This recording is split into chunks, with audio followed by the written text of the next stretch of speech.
Alright, this is John Cola with OKRaw.com. Today we have another exciting episode for you. In this episode, I'm going to give you guys a 6-month update on how my journey eating heat-processed foods is on my raw foods diet. Yes, I still consider myself a raw foodist, raw plant-based eater, raw vegan, whatever term you would like to use, because the overwhelming majority of my calories, yes, still come from raw foods.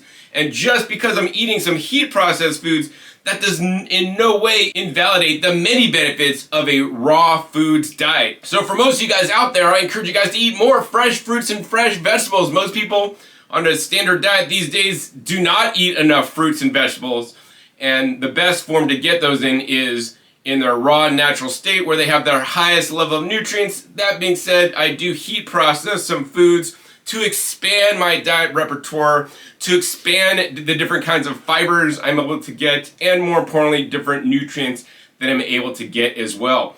Along with this video, you'll also learn what I usually eat in a day, because I have all the foods that I'm eating right now in this season. Well, actually I have a few more, but I'm gonna give you a good idea of what I'm eating right now in a day. So if you're curious, what is John Cola eating today? Well, watch this video to find out. So the purpose of this video is not to rehash why I started eating heat processed foods on my raw foods diet. I will put a link down below to the video I made about 6 months ago in last July, about why I started including small amounts of heat processed foods in my diet.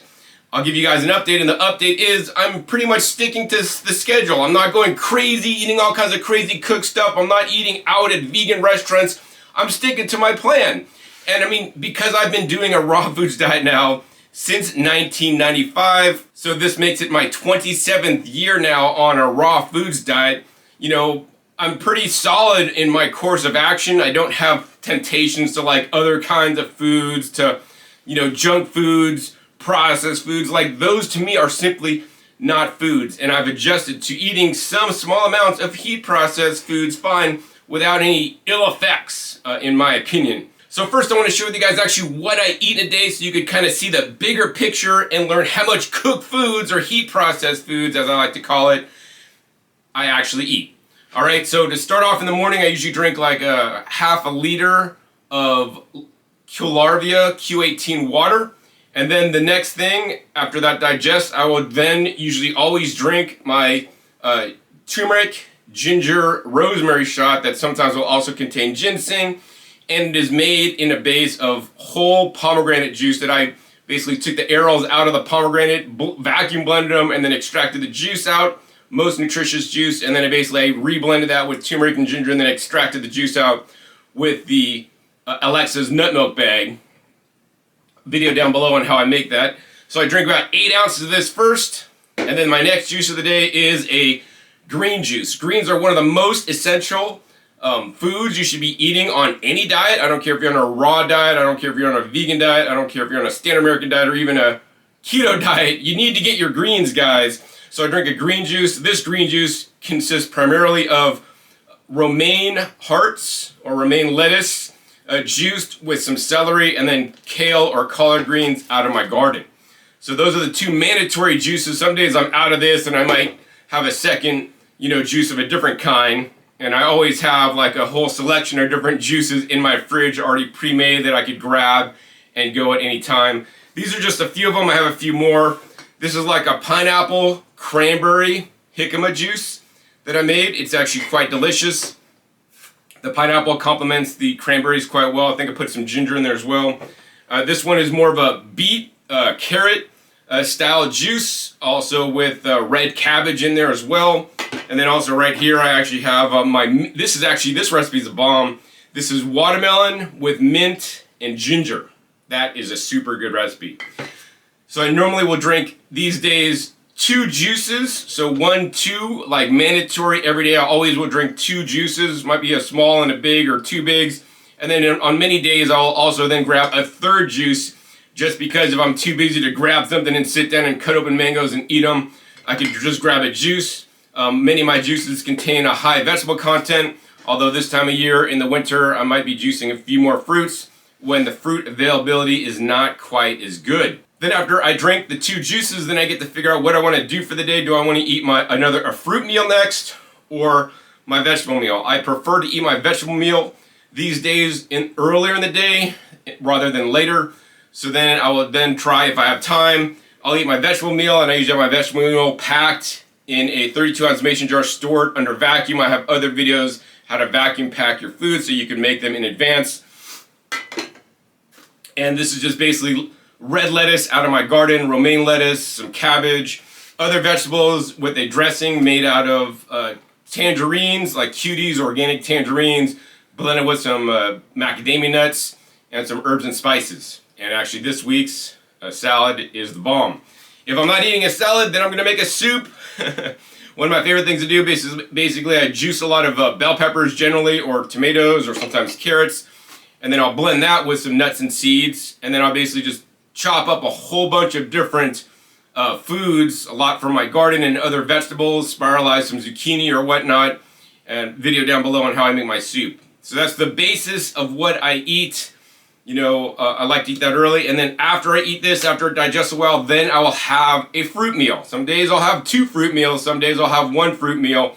These days I'm eating fruit meals out of persimmons. These are local grown persimmons. I have different kinds, like this is I think a coffee cake or chocolate persimmon, but I have majority of fuyu persimmons. These guys are delicious. Some of these are really small. So, you know, for me, a meal of persimmons, I'll do mono meals. Sometimes I'll do like a duo meal with like persimmons with some berries. I also have organic strawberries right now. Last video that I posted on this channel has a produce haul, so you can see actually the produce that I'm eating and how I'm eating some of it. But I'll maybe eat like 10 of these little small guys, and that's just like 1 fruit meal. Other thing I do is I got organic cherries right now. Really rare to find organic cherries in December or January.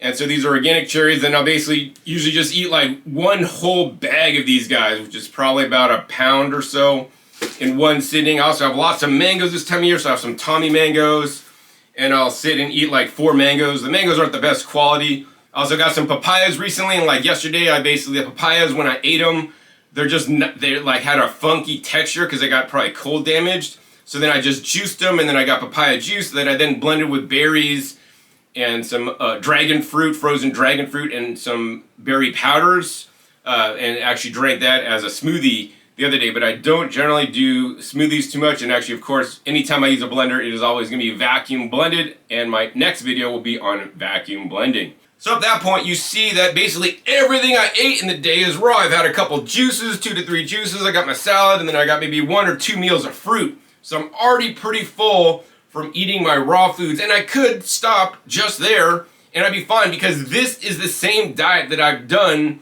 for many years. For all the years I've been on raw foods, I've always eat fruit meals, juice meals, maybe a smoothie meal, and salad meal, right? And I encourage you guys, I want you guys to don't forget about your vegetables. Vegetables are critical on a raw foods diet. I'm not an advocate of pure fruitarian diets where you're not eating any vegetables.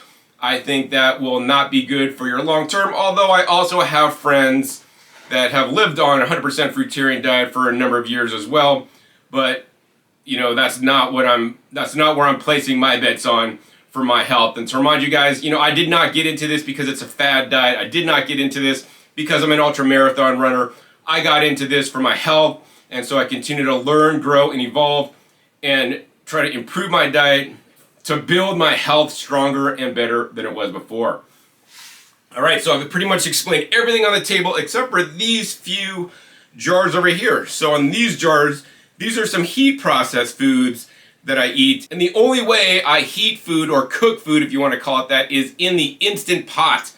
The Instant Pot does it under pressure, so the cook times are reduced, so they're a lot shorter, and this preserves more of the valuable nutrients in there. And I don't want to get into a cook versus raw debate in this video. Maybe I'll have another video. But here's the thing, any way you process foods, you know, juicing is a process. I'm removing some of the fiber. Some juicers run at high speed, can introduce a lot of oxidative damage to some of the phytonutrients in there. Juicing removes some of the fiber. But when I'm heat processing my food, you know, I can lose also some nutrients as well. A lot of nutrients are retained, but more importantly, I can be converting the fiber into different kinds of fiber once it's been cooked and especially cooled and then eaten. So a lot of the heat processed foods I eat are actually not hot because I don't like burning my mouth and I'm not used to eating hot foods. They're actually cold because I'll heat process food in big batches and then I'll store it once again under vacuum in mason jars so I can eat it at a later time. And if I cook and heat process food like this food will easily last a week. So I have a couple of jars here. I got purple potatoes, and this is in my original video, of course. I like this for the purple anthocyanins, very important, as well as unique fiber. My goal is to not get my calories from heat processed foods. I'm not on a potato diet like high carb Hannah or some of those, high carb people, which, I would rather get my carbs from vegetables primarily, and then secondarily fruits. And then, for me, the heat processed foods are surely to get a little bit more variety. You could kind of eat purple potatoes raw, but they probably wouldn't be good. And also when you heat the fibers and then cool them, they can be more beneficial and to build your microbiome and biodiversity of your microbiome. And if you're eating a fruit-based diet or even a fruit and vegetable-based diet, you're not eating as many foods to feed your beneficial microbes that I believe to be quite important. So, I'll open these up at night, and then actually my dog, Oakley, he has to get a couple of these because this is his favorite. He goes like cuckoo for purple potatoes. And these are actually locally farmed from a local farm. And I might eat like 4 or 5 of those, so it's really not a lot. And here's the thing, like I don't flavor these. These are just put in the Instant Pot with water, heat processed, and I eat them plain. And let me tell you guys, like these purple potatoes, they're not like eating russet potatoes that are quite sweet. They're really just kind of like eating nothing. So yes, I would rather eat like some persimmon. So I'll eat a couple of these until my body says, John, this doesn't taste good anymore. You've had a couple, give a couple more to the Oakley man, and then, finish off some persimmon. So that's what I'm gonna do on these purple sweet potatoes, right? And this bin is a little bit different. This jar actually has urad beans. So while these probably could be sprouted, and you could eat them, sprouted and raw. I prefer to cook them. Once again, heat processing my beans in the Instant Pot, and then I'll basically put them in a jar, and then I might, take out a couple spoonfuls on certain days. Like I don't eat these things every day. I don't eat one of this, one of this, one of this, and one of this. I might eat only potatoes, maybe a little bit of beans, and I'm still hungry. Then I'll eat my persimmons. But beans, there's lots of evidence on beans and the benefits of beans, and for the majority of my raw foods career, I did not eat beans. When I first started eating some heat processed beans, I was getting gassy, but nowadays it's barely an issue because my microbiome is built up, I believe, to better digest the beans, that some people are not able to. But these urad beans are higher in omega-3s than other beans, plus they are black, so I have the beneficial anthocyanin content. Another thing I'm eating is in this bowl right here with a lid on it, and if you guys could see, this is a pretty huge purple sweet potato. This is locally grown, and this is taking me a couple days to eat because I'll just slice off pieces of this and I'll eat it, and as you guys can see, it's really nice and purple. Also, Oakley likes to eat it as well. He loves purple potatoes and purple sweet potatoes as well. So this is a purple sweet potato, and this has a lot of research behind it. Benefits of purple sweet potato fiber. It's probably one of the most beneficial fibers we could be eating. That being said, you can eat purple sweet potatoes raw, but the benefits of the fiber is a bit different when you're eating it raw versus heat processed and then cooled. I also will juice my sweet potatoes into my juice. It also makes kind of a chalky juice. But I'll cut off a couple pieces of this, eat a little bit until I'm full or don't want any more. If I don't have this super huge one, I might eat 1 or 2 small ones. Like I'm just harvesting my purple sweet potatoes from my garden for this year, and they taste amazing. So I have a few of those, or I might have these guys. So if you guys could look here, these guys, you probably can't see them too good, but these are local grown eggplants that then I heat processed in my Instant Pot only for like 3 minutes, and then I just eat them, and once again, this is all plain, not salted, no dressing on it generally.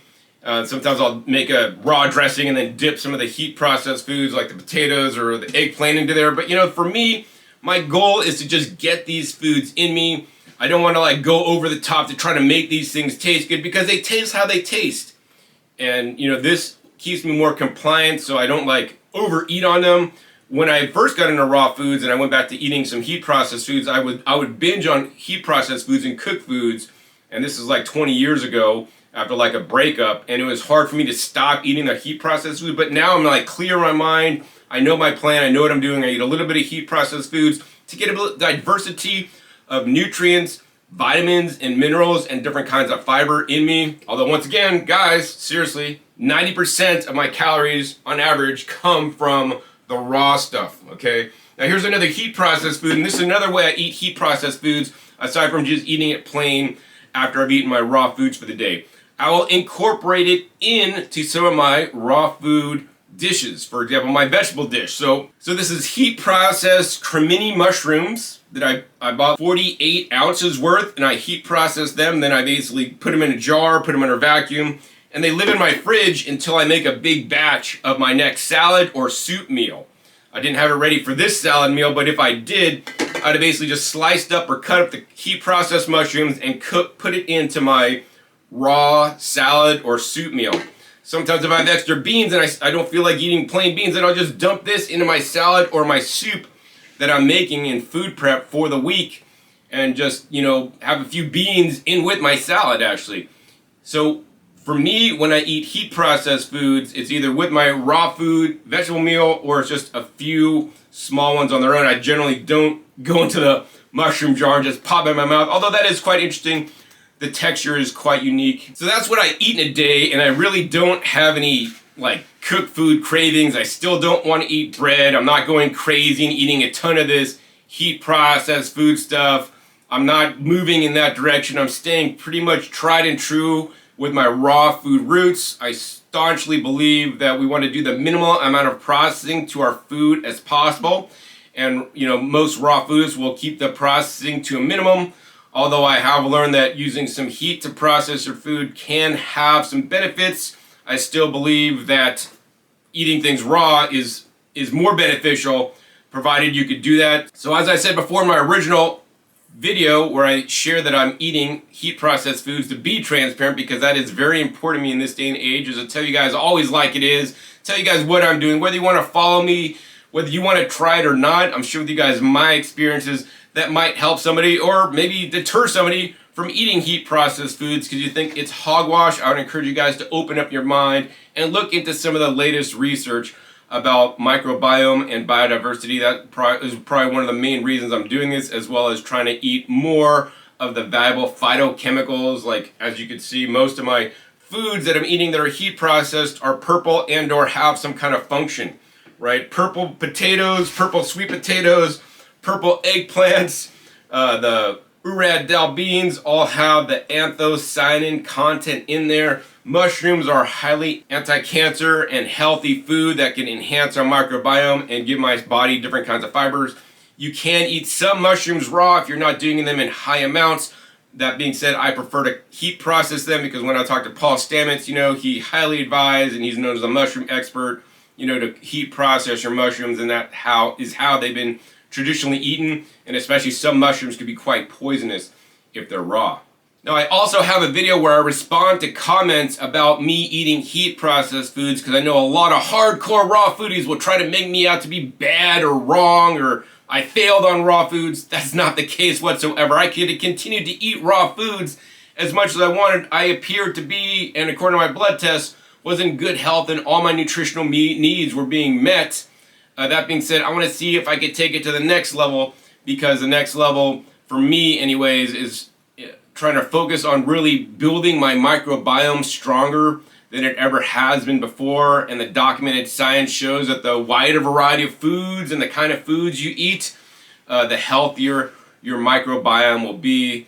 As well as, if I could stop eating white bananas that are Cavendish, that are, imported and imported green, I'd rather eat a few purple potatoes that were locally grown and heat processed myself instead of some Cavendish bananas. But, I've never been really a fan of Cavendish bananas, although recently I did get some red bananas and some baby bananas, which I prefer a lot more.